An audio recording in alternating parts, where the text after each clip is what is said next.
Marie-Joseph Benoît d'Artagnan-Sylvain, dit Benito Sylvain. Journaliste, docteur en droit et écrivain haïtien, il fut formé à Port-au-Prince et à Paris. Nommé en 1889 secrétaire de la légation d'Haïti à Londres, il abandonne ce poste diplomatique en 1890 pour créer à Paris le journal La Fraternité, organe de défense des intérêts d'Haïti et de la race noire. Durant la même période, il participe aux conférences anti-esclavagistes de Bruxelles. Nommé en 1893 enseigne de vaisseau de la marine de guerre haïtienne, il s'installe ensuite à Paris.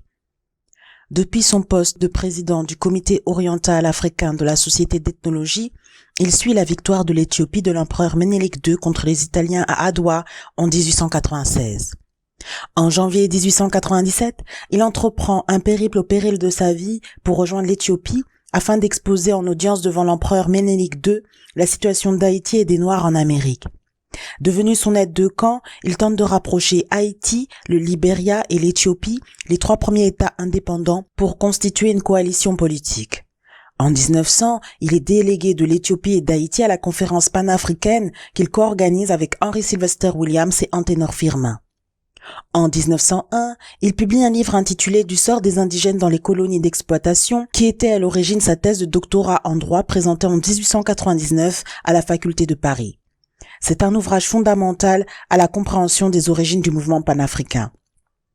En 1905, il crée à Rome en Italie l'œuvre de relèvement social des Noirs et au Canada plus tard, il fonde l'Étoile africaine pour combattre le préjugé de couleur qui sévissait dans tous les lieux publics du territoire nord-américain. Il est mort en 1915 à l'âge de 47 ans. Homme de valeur qui faisait toujours honneur à son pays qu'il a constamment défendu à l'étranger, Benito Sylvain a combattu le préjugé de couleur et a consacré sa vie à l'émancipation des peuples noirs. Considéré comme l'un des pères du panafricanisme, Benito Sylvain mit un point d'honneur à faire le lien entre les afrodescendants et les Africains dans un esprit de résistance au colonialisme européen. Pour aller plus loin, je vous conseille les livres suivants.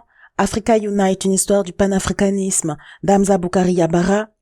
La naissance du panafricanisme, les racines caraïbes, américaines et africaines du mouvement au XIXe siècle d'Orouno Lara, dans lequel vous trouverez le rapport de Benito Sylvain sur la conférence panafricaine de 1900.